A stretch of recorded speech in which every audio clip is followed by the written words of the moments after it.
Hello, everyone. Welcome to the International Herb Symposium. My name is Dara Seville, and you are attending a session on Yerba Mansa, Anemopsis californica. Thanks for joining me here today. I'm going to go ahead and dive right into our topic. Here is the lovely Yerba Mansa. This is a plant that has been near and dear to my heart for a long time.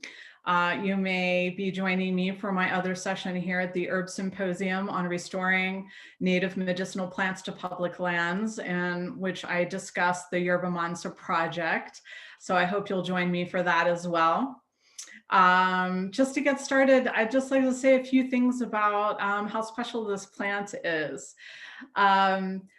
Yerba Mansa is a plant that is extremely beautiful. As you can see, it's a plant that has captured my heart just through its sheer beauty and the emotional response that it creates. If you are familiar with this plant in its wild habitats, you know that it is alluring and engaging visually and aromatically. You can smell this plant, its presence in the landscape, and it's certainly a valued plant ecologically and culturally, which we're going to talk about here today. In addition to being enchanting, it is a plant that is very unique in the world. It is one of only 6 members of the global Soraceae family. So not a lot of comparable plants out there. It's really something that is unique. And also, in addition to being unique, it is a very ancient plant. It's considered to be a paleo herb, an herb that is thought to have been one of the oldest flowering herbaceous plants on Earth. And so having a wisdom that goes back a very long time, certainly more ancient wisdom than humans could ever imagine. So in addition to this uniqueness, this beauty, this ancient wisdom and presence on Earth, this plant also has been very important to humans. It's a plant with a long-standing relationship with humanity and all the cultures within its native range. And many of those cultures have considered this to be a legendary medicinal plant, describing it as a panacea. So let's take a little bit of a more in-depth look at why this plant is so important biologically and culturally, and why it is so special to so many of us. Here is a slide showing this plant's range. Yerba Mansa is a plant of the desert Southwest and Southern Plains states. Of course, it also does extend southward into adjacent desert regions of Mexico, which is not shown on this map. But within this range, Yerba Mansa is relegated particularly to wetland habitats with alkaline soil. So this map is a little bit deceiving because within its range, the suitable habitat for this plant covers a very small percentage of the land shown on this map. We're going to explore those habitats next, so let's take a look. Yerba Mansa, as I said, is a wetlands plant in the arid regions of the desert Southwest. So within its range, it prefers riparian environments and also spring-fed habitats. So here what we're looking at is a snapshot of the Colorado River, one of its primary habitat zones within its range. The photo on the left is showing you some of the habitat where water is present. And of course, humans like to recreate and build cities and farms along waterways. And so riparian habitats worldwide are among the most degraded and altered ecosystems we have. Most especially riparian environments within the desert Southwest, or desert bosque habitats, which refer to the floodplain environments, are even more endangered and even more degraded, as you can see in these photos. Here along the Colorado River, we have a large amount of land conversion along the water's edge, We have resorts and boat docks and recreational and urban and agricultural development right up along the water's edge, which severely degrades and destroys riparian plant habitats, including that of Yerba Mansa. Then moving down towards the delta of the Colorado River, we have a drying effect. We do not have a river that reaches the ocean anymore. And so you see this very dried habitat, which is obviously not supportive of vegetation in general, and certainly not wetlands plants. We, due to economic land and water use and land conversion, we have eliminated a lot of riparian plant habitat and a lot of Yerba Mansa's habitat. In fact, the Bureau of Reclamation estimates that before dams along the Colorado River, the riparian habitat was more than 400,000 acres, and now it estimates that it is reduced down to a mere 6,000 acres from that 400,000. So we have a large amount of land conversion and habitat loss along the Colorado River, which is one of Yerba Mansa's primary habitats. Here along the Rio Grande in New Mexico, we have a similar story. The riparian habitat here we call the bosque, which is the floodplain habitat along this river. I'm showing you two photos of the exact same area and as close to the same view as I could make. This is showing you some of the riparian habitat in the Albuquerque area. The top photo is from about 1914, and the lower photo is a Google Earth view that I created recently. This photo comparison appears in my recently published book, The Ecology of Herbal Medicine. So if you'd like to hear more about this story, you can read about it in that book. So these two photos tell a very interesting story of habitat degradation and habitat loss for riparian plants, including Yerba Mansa. Along the Rio Grande, we have about 60% land conversion already occurring. We're already reduced down to about 1/6 of the historic surface flows in this river, which results in a large-scale loss of wetlands, marshes, channels, and meanders, which you can see in these photos. Losing these environments, reducing surface flows, and reducing the groundwater levels creates an increased fire threat. And we do have fires breaking out in the bosque along this floodplain habitat. And this is something these plants have never evolved with fire. They have evolved with pulse flooding and oscillations in water levels, not fire. In addition, you can see through this photo comparison all of these changes and more. You can see a narrowing of the river channel. You can see a loss of large sandbars, a loss of meanders. Certainly the large-scale land conversion and floodplain development that has occurred is dramatic in these photos. Also, if you look closely, you might be able to see some changes in vegetation. You can see in this historic photo here, marshes and wetland habitats along the western bank. You can see also oscillations between habitat types, including dense cottonwood forest here and open saltgrass meadows, wetlands and marshes also occurring along the banks of this river.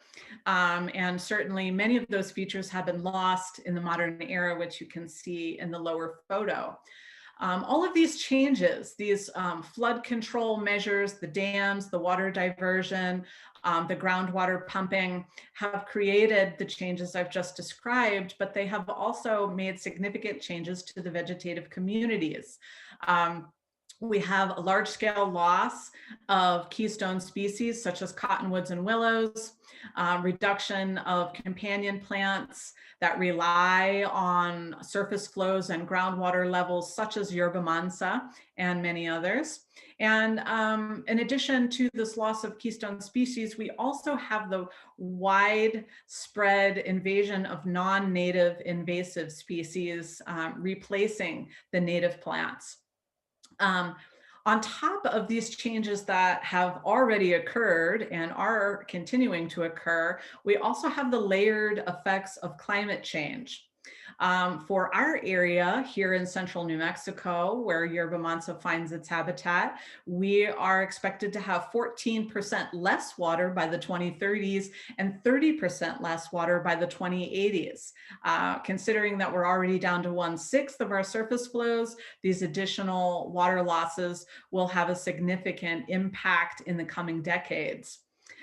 In fact, a well-known bosque ecologist here at the University of New Mexico in Albuquerque named Cliff Crawford described in the 1990s his prediction for a wholesale replacement of this 2 million-year-old plant community and cottonwood forest mosaic by the end of this century. So although we have already experienced significant habitat degradation and habitat loss for Yerba Mansa and other riparian plants, we also anticipate continuing escalation of these changes in the coming decades.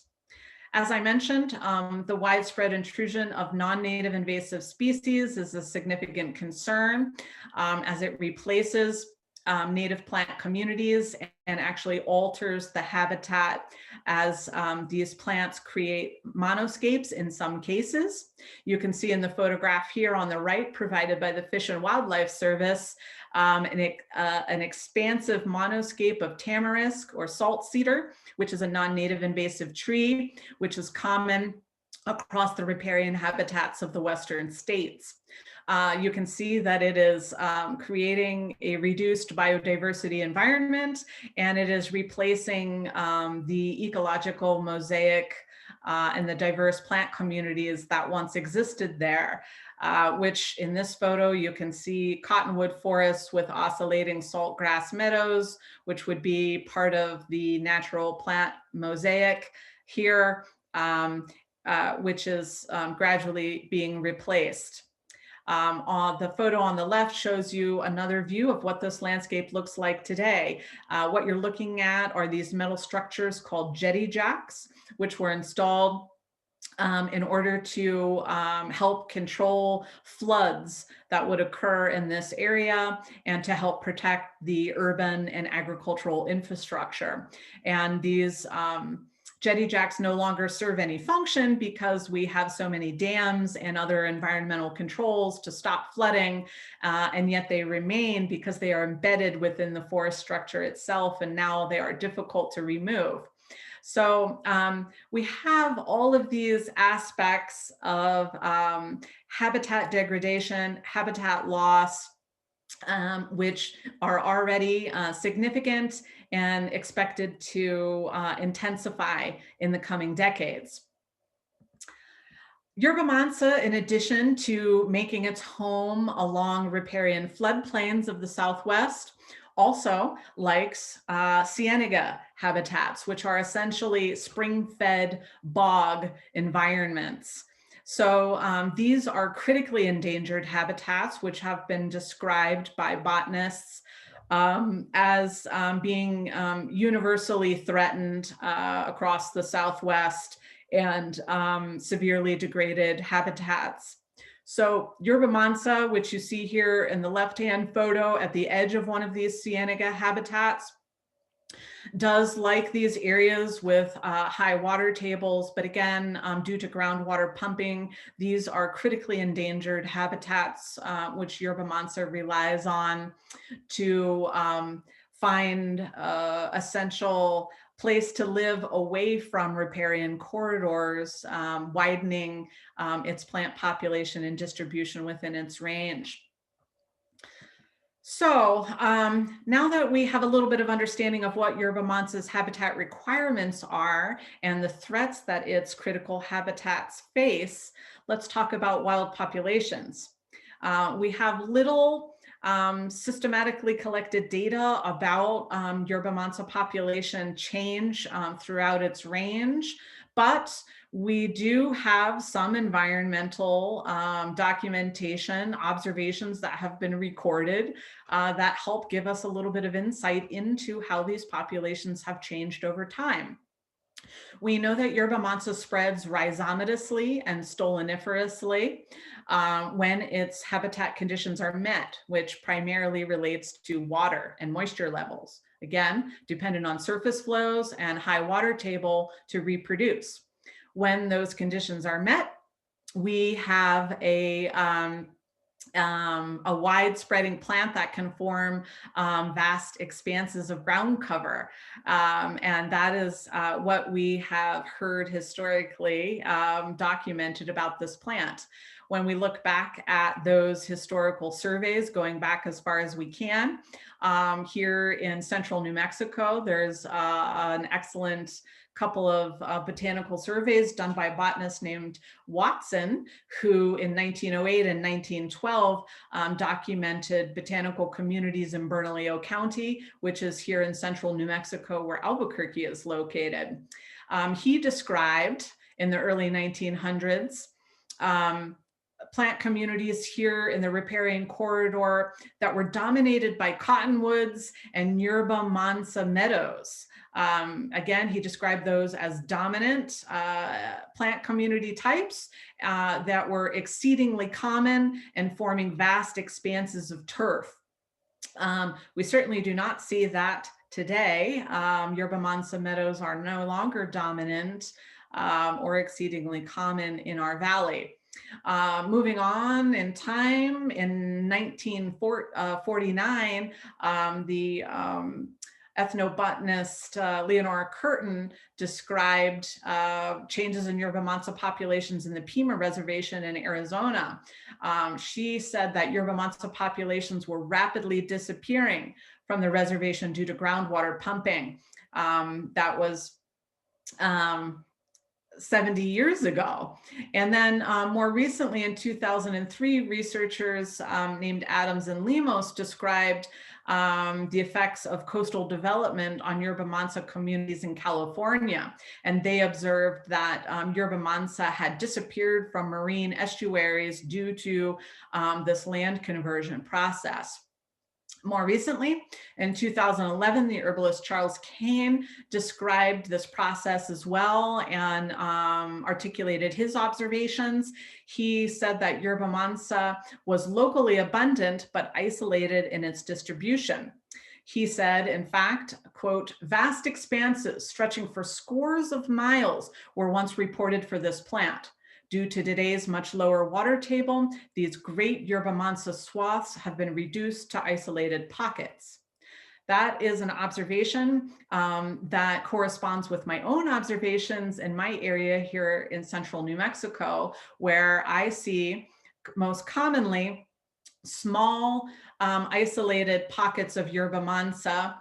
And although you can still in some areas see large expanses of Yerba Mansa, that local abundance can sometimes give us a false impression of the overall health of this species within its entire range.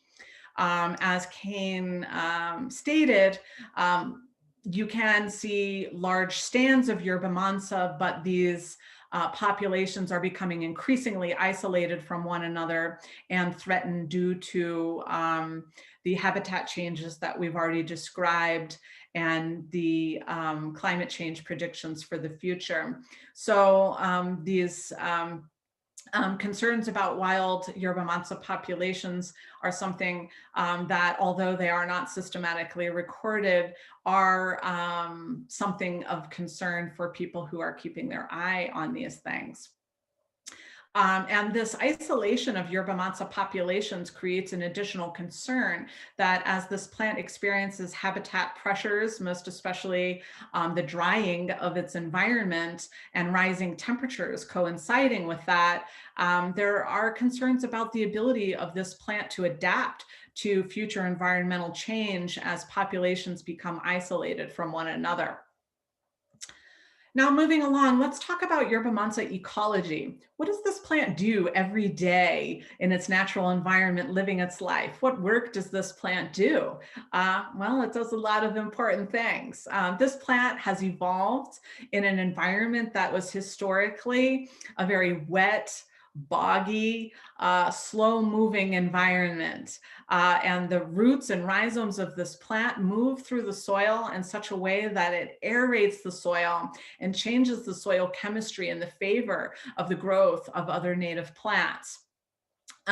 Like many other wetlands plants, Yerba Mansa helps to regulate the flow of water through the landscape and purifies and invigorates the overall ecosystem.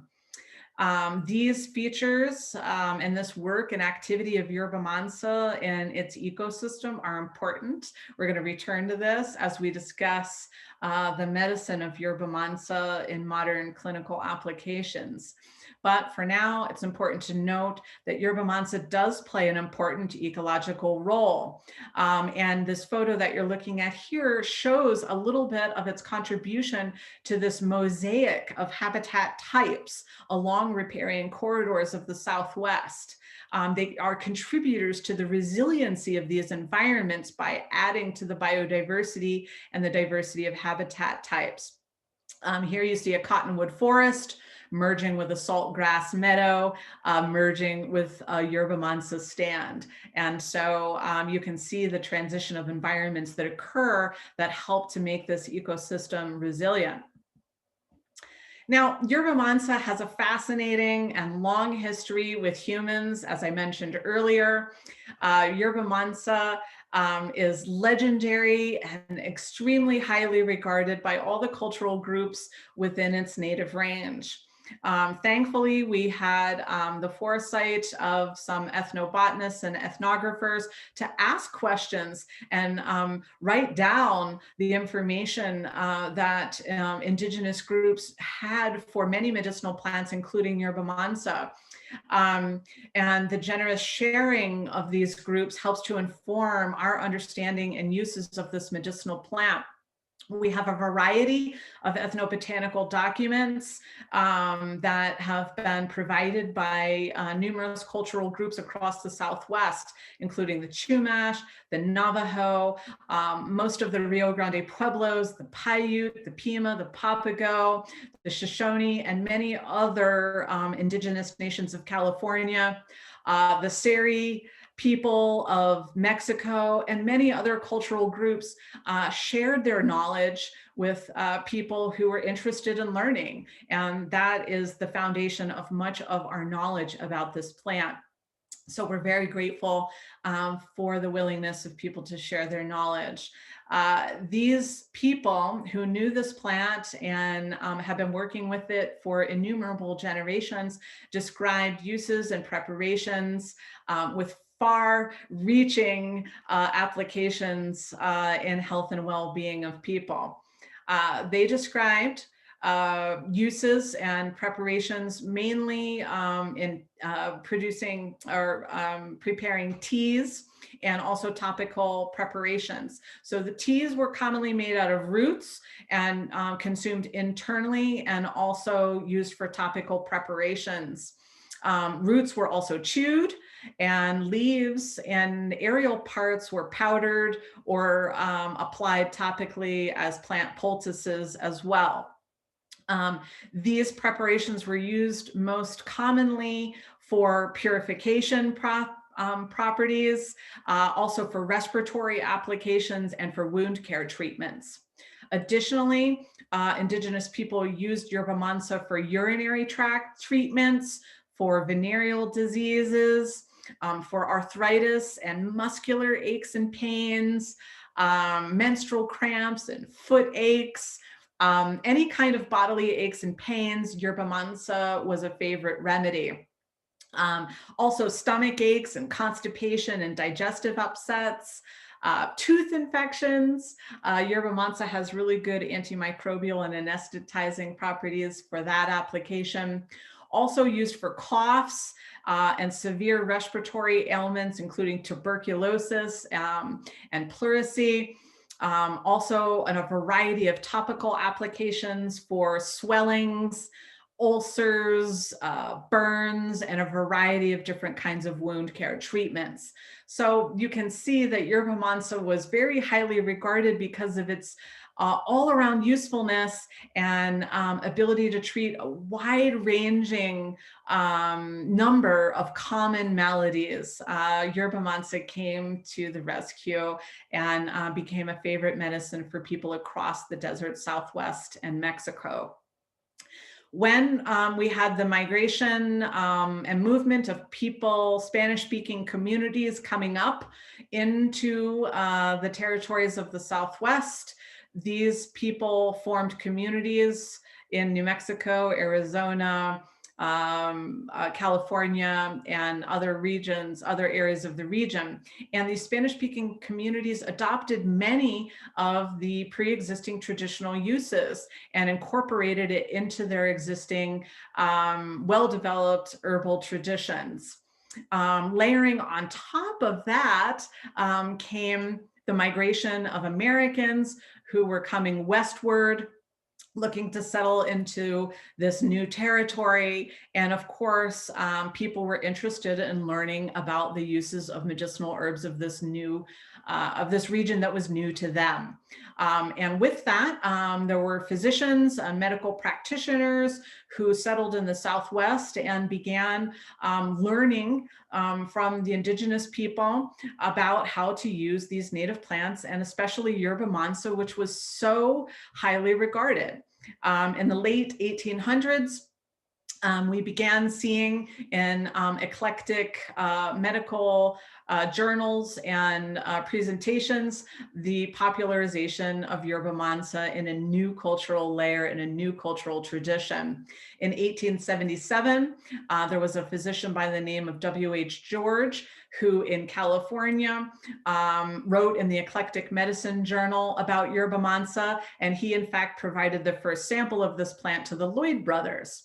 At that time, there were many other eclectic physicians who were beginning to popularize the use of this in mainstream medical traditions of the region. Another one of those doctors was named Dr. Joseph A. Monk, who presented traditional uses of Yerba Mansa to the Los Angeles County Eclectic Medical Society, and he also published his famous Yerba Mansa nasal spray recipe. There were a number of other physicians who also were very excited by this plant's efficacy and also helped to popularize its use in mainstream medicine. Then in 1898, we saw the first detailed Yerba Mansa monograph in King's American Dispensatory. And in 1911, the Lloyd brothers actually produced their first Anemopsis specific medicine available to the retail market. So many layers of cultural herbal traditions have been woven in part with the contribution of Yerba Mansa, and there's a lot of fascinating stories that we could tell about that. In fact, one that I love is that some of these early eclectic physicians were so enchanted by Yerba Mansa's ability to positively affect sinus infections and catarrhal conditions of thick mucus in the respiratory system.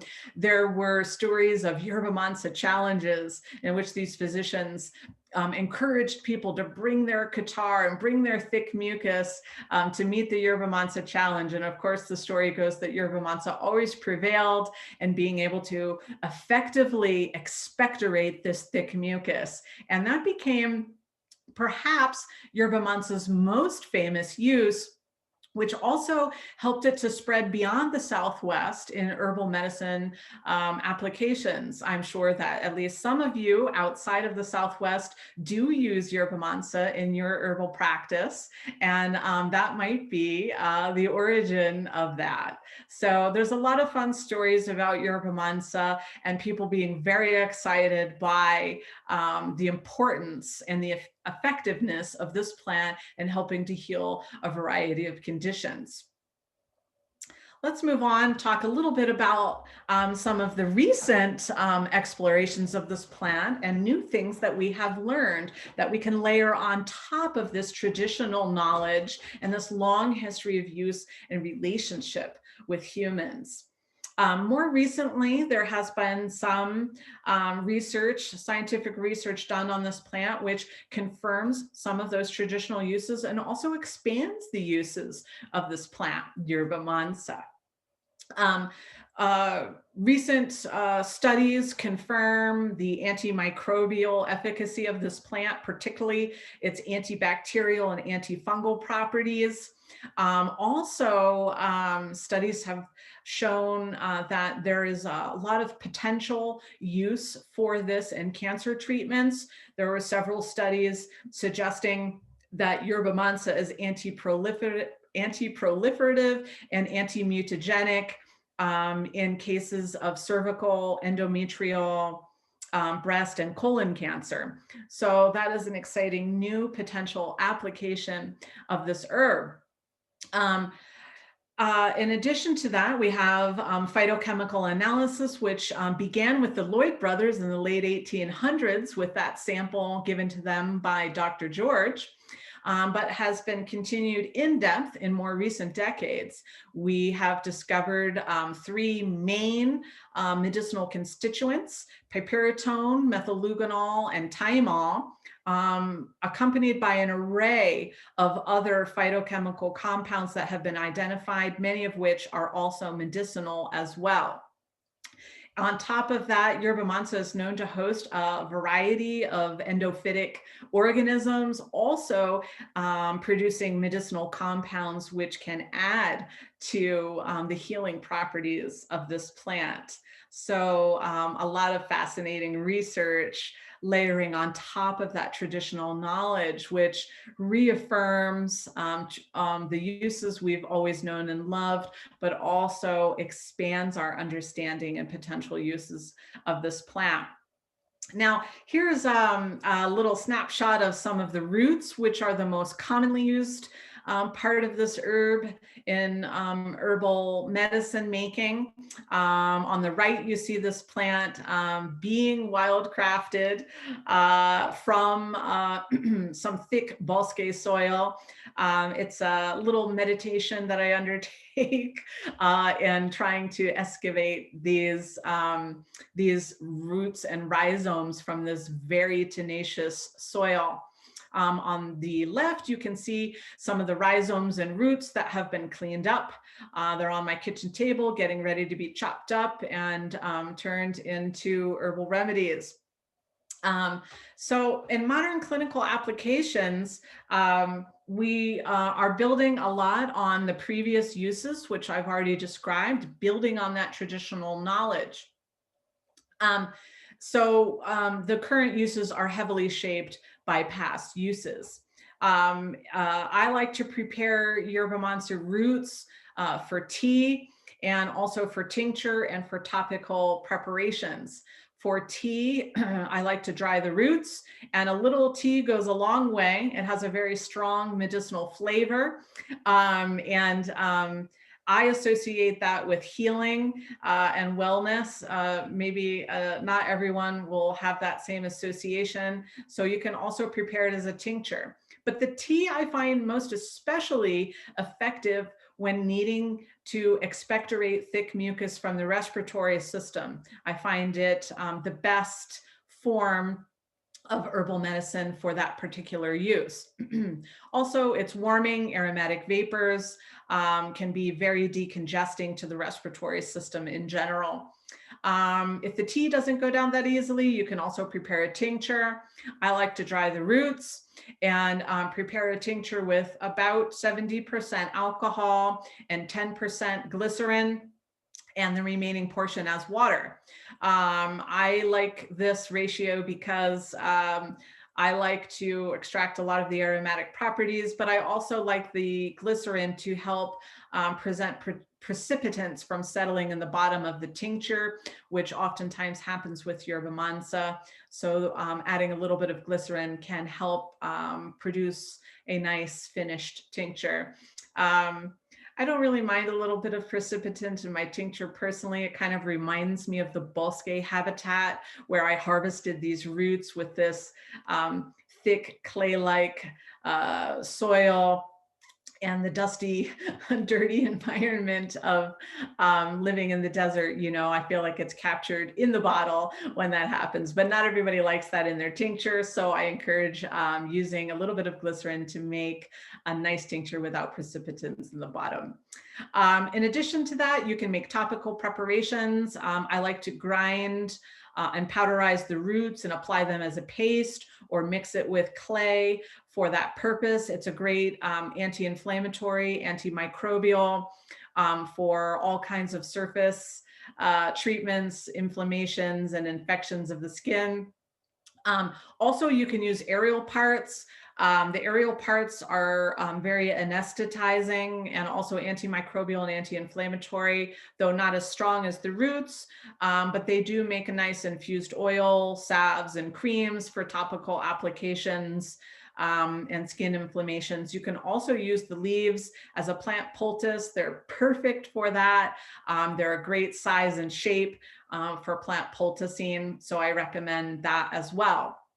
In our modern clinical applications, Yerba Mansa has a particularly strong role for respiratory, digestive, and urinary applications. We mentioned that it is very decongesting and very antimicrobial for the respiratory system. And for the digestive and urinary systems, it is very purifying and stimulating and gets things moving. Going back to what we said about Yerba Mansa's ecology, you know, it evolved in an environment that was historically very wet, boggy, and slow moving. And its roots aerate the soil and change the soil chemistry. And it stimulates and invigorates and moves the ecosystem. Well, it does the same thing in the land that it does in our bodies. Plants are living beings with their own intuition. And what they do living their lives every day is really how they work as herbal medicines. And so understanding a little bit about plant ecology and knowing how plants live their lives and what they do for their work every day helps us to understand their herbal medicine workings. And that is exactly what Yerba Mansa does inside the ecosystems of our bodies. Yerba Mansa is very purifying and stimulating, and it moves the body systems, alleviating stagnancy, and helps to purify the system by excreting toxins. And it can help reduce inflammation through its diuretic properties and antimicrobial properties. It's also warming and comforting and creates a little bit of a relaxant effect through those properties. It's deeply alterative as it stimulates and moves and invigorates the entire system. And it's also a little bit drying. So keep that in mind. It's best suited to wet conditions or wetter constitutions because of its drying effects. If you use it over a long period of time, you might notice the drying effects, which could have a negative impact on the mucous membranes and bodily secretions. So just be aware of that.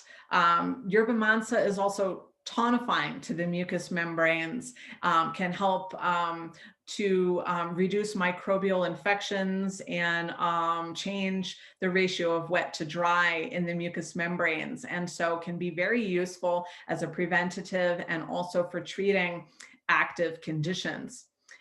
So Yerba Mansa being antimicrobial, anti-inflammatory, purifying, stimulating, moving, and invigorating to the entire system.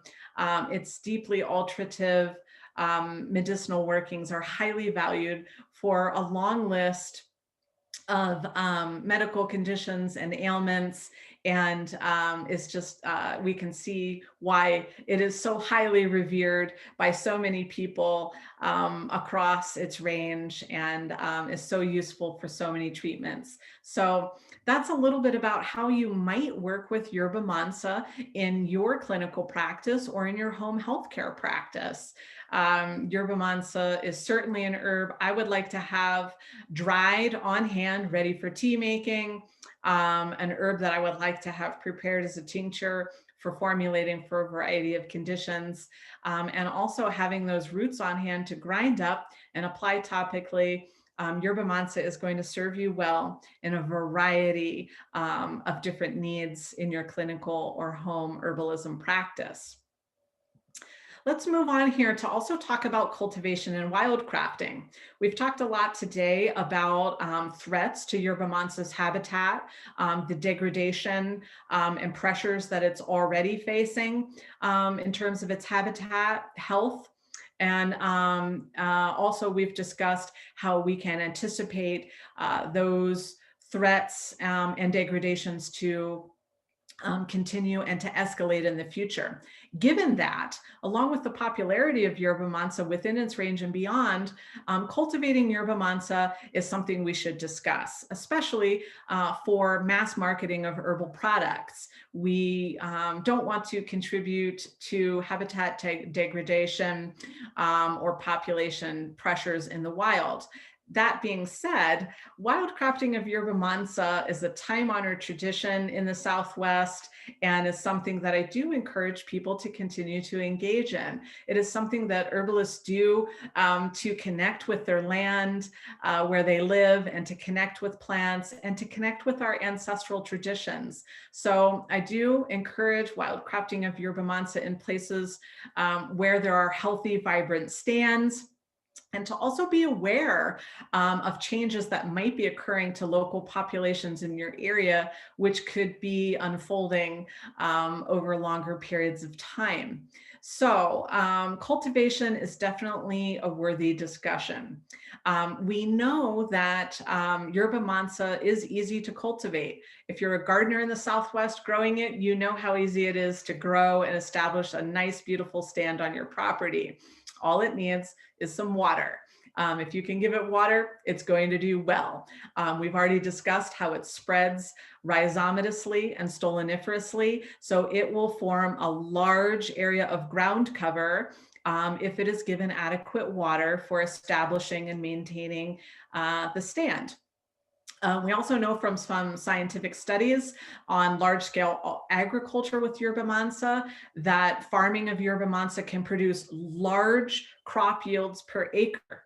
Now, I will say that those studies did not examine the medicinal properties of those yields, of those harvests, but they did show that you could have a very large production of Yerba Mansa harvesting on a relatively small acreage. So farming of Yerba Mansa, cultivating of it for the mass market is something we should be talking more about.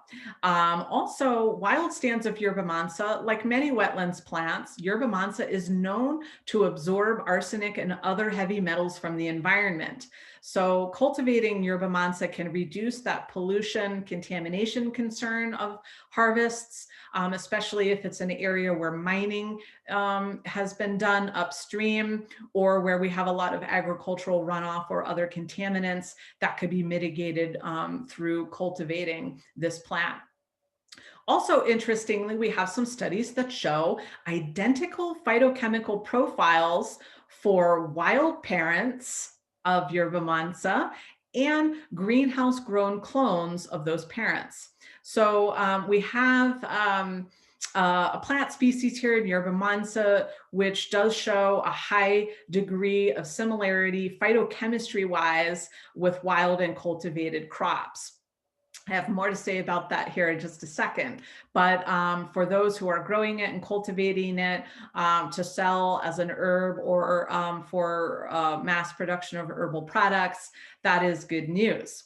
Also, we do know that there is some variation in wild populations. We have in New Mexico identified at least 3 different chemotypes. We have populations with higher levels of methyleugonol, thymol, and piperitome identified, and those changes occur with variations in environmental conditions, such as different precipitation levels, different elevations, and also different temperature ranges can produce varying degrees of these primary medicinal constituents. We also know in farming of Yerba Mansa that higher levels of irrigation can also create some minor oscillations in the levels of phytochemicals, medicinal chemicals that are produced. But Having said that, there is one other difference between wild and cultivated populations that I'd like to discuss. Although the phytochemical profiles of the plant that the plant produces itself are thought to be identical between wild and cultivated clones, we do have one interesting difference that has been uncovered through some studies that have been done recently. We see that wild plants have a high degree of endophytic organisms associated with them. One study showed that in wild populations, there were 13 fungal strains with 11 unique genotypes found in the roots. And 4 of those had documented antimicrobial activity, adding on to the medicinal compounds produced by the plant Yerba Mansa itself. And that compares to only 2 fungal strains in cultivated crops that did not show any medicinal activity in the study that looked at that. So we do know that although the chemicals produced by the plant may be very similar between wild and cultivated populations, these endophytic organisms can be very different between the wild and cultivated plants, and these endophytic organisms can certainly add to the medicinal activity of Yerba Mansa and other plants as well. So just to sum up, I hope through this talk today, you have fallen more deeply in love with Yerba Mansa, or perhaps have become acquainted with it and are falling in love with it for the first time. When we think about the important role that Yerba Mansa has to play biologically, ecologically, culturally and medicinally in Earth's systems and in humans' cultural and medical systems, Yerba Mansa is a very important plant. It's important for biodiversity, for ecosystem functioning, for cultural preservation, and for our healing traditions.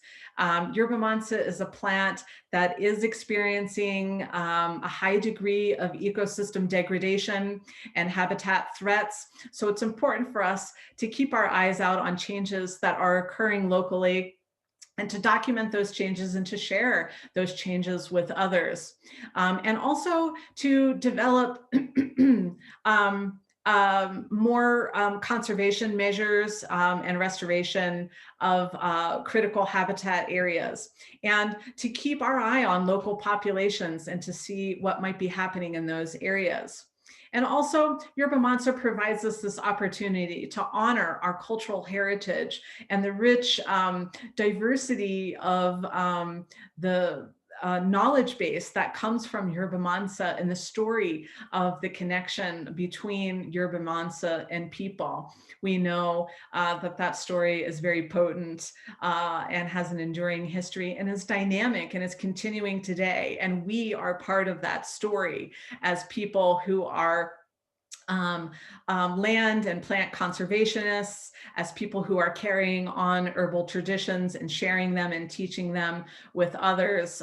We are playing a part in Yerba Mansa's ongoing developing history and in its future biologically.